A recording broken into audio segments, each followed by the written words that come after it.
Setelah kehilangan pekerjaan kantoran, aku terdesak untuk mencari sumber penghasilan baru.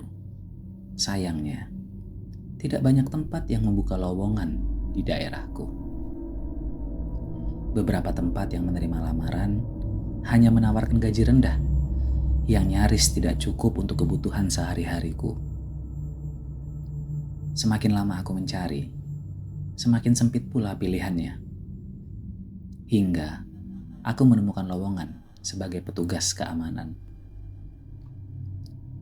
Lowongan itu berasal dari sebuah perusahaan keamanan yang memiliki skala nasional. Mereka merekrut berdasarkan kebutuhan di setiap wilayah. Saat permintaan meningkat, mereka akan membuka kesempatan untuk pelamar baru. Aku tidak begitu yakin dengan pekerjaan ini. Tapi bayaran yang mereka tawarkan jauh lebih baik dibandingkan tempat lain. Satu-satunya kekurangan di pekerjaan ini adalah fleksibilitasnya, terutama tentang lokasi kerja.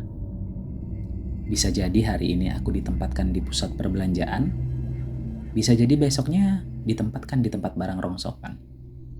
Setelah berpikir sejenak, aku memutuskan untuk mengirim lamaran. Seminggu berlalu tanpa kabar, dan pencarianku tentang pekerjaan terus berlanjut. Aku yakin ada banyak orang yang memenuhi syarat untuk pekerjaan itu. Jadi, aku mencoba untuk tidak kecewa. Namun, pada akhir pekannya, aku menerima email sebuah undangan wawancara. Senin paginya, aku memakai setelan rapi untuk datang wawancara lebih awal. HRD yang menanyaiku adalah seorang pria besar dengan raut wajah serius. Ia menanyakan beberapa pertanyaan sambil terus melihat dokumenku. Aku tidak tahu apakah wawancara ini berjalan baik atau buruk. Jadi, aku hanya duduk, diam, dan menunggu. Beberapa menit kemudian, dia tersenyum dan bertanya padaku, kapan aku bisa mulai bekerja? Ya, dengan sikap aku jawab, segera Pak. Kemudian ia menjelaskan bahwa aku akan menjalani pelatihan selama sebulan, lalu ditempatkan di berbagai lokasi. Sekarang aku sudah bekerja hampir selama 1 tahun. Selama itu, aku menjaga tempat-tempat yang aneh. Di antaranya mal yang terbengkalai, tempat yang akan diruntuhkan, bahkan tempat rongsokan. Namun, cerita yang akan kuceritakan ini berasal dari penugasanku minggu lalu. Sebuah gudang kecil yang belum pernah aku temui. Atasanku mengatakan bahwa gudang itu sering mengalami pencurian. Karena kekurangan tenaga, aku harus berjaga sendirian. Ya, aku tidak keberatan jika harus berjaga sendirian. Pekerjaan itu dimulai di hari Selasa. Aku butuh waktu lama untuk menemukan lokasi gudang itu.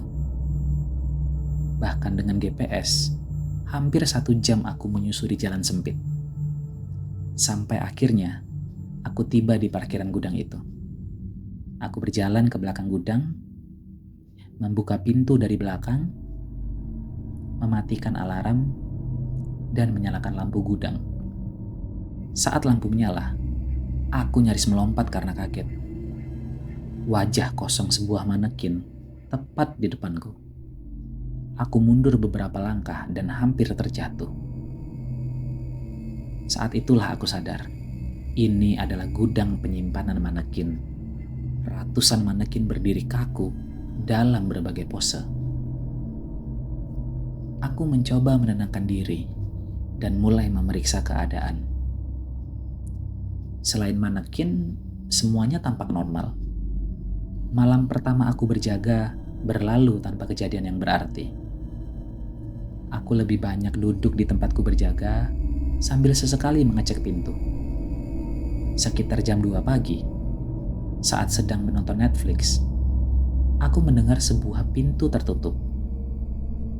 Aku segera memeriksanya. Tapi aku tidak menemukan siapapun. Aku kembali ke tempatku berjaga hingga jam berjagaku habis.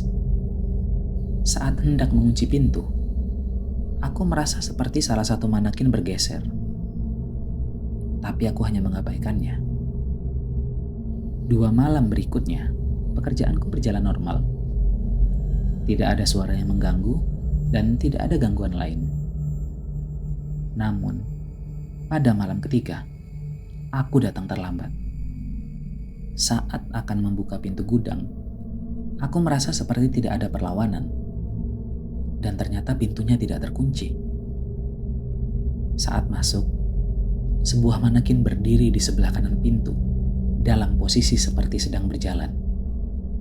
Tangannya seolah-olah ingin meraih ke arahku.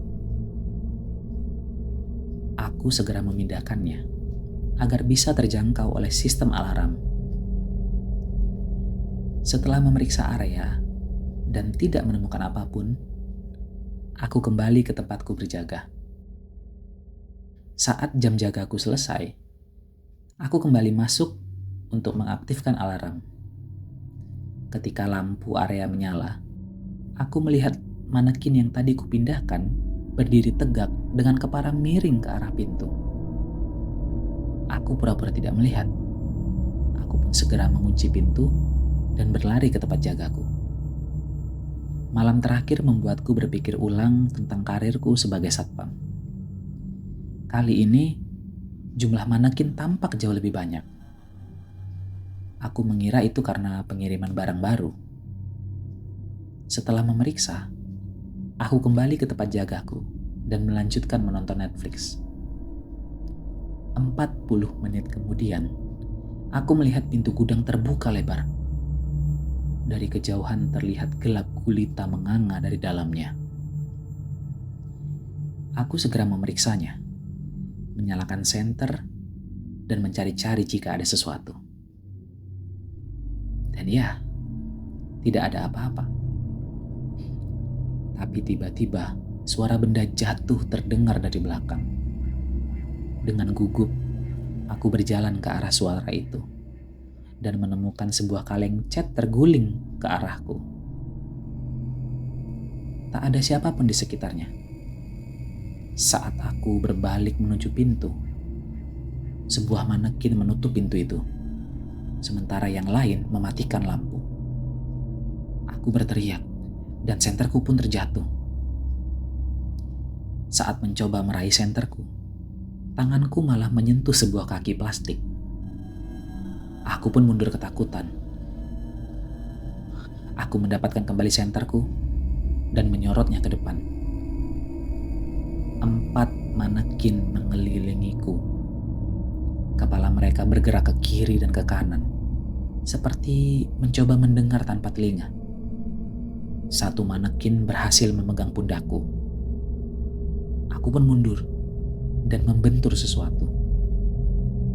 Sebuah manekin kelima berdiri tepat di belakangku. Aku tidak bisa bergerak kemana-mana lagi. Lalu, sesuatu yang besar menghantam tengkukku. Pandanganku kabur, lalu menggelap, dan aku pingsan. Saat sadar, aku sudah kembali di tempat jagaku. Kepalaku terasa nyeri sangat luar biasa. Aku tidak tahu bagaimana caranya aku bisa kembali ke tempat jagaku. Mungkinkah semuanya hanya mimpi aneh? Keesokan paginya, bosku menelpon. Pemilik gudang bilang bahwa aku lupa mengunci pintu. Ya, aku hanya meminta maaf. Dan aku juga memutuskan untuk mengajukan cuti. Sebelum menutup telepon, aku menyarankan agar perusahaan tidak menerima tugas lagi dari lokasi itu. Ya, saat bosku bertanya apa alasannya, aku hanya bisa bilang, ya sepertinya para manekin tampaknya tidak suka jika ada satpam. Bosku hanya tertawa, dan dia menyuruhku untuk menikmati liburanku.